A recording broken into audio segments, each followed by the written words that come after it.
Okay, momentum is basically mass and motion. So the equation for momentum is mass times velocity.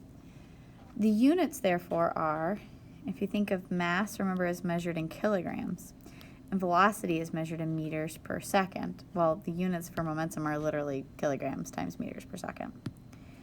The units for impulse are as follows. Okay, well, impulse is force times time. That's one of the equations for it.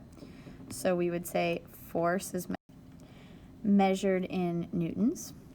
Time is measured in seconds. So the units for impulse are newtons times seconds. Now people are like, well, wait a minute, later on in this class, isn't change in momentum equal to impulse?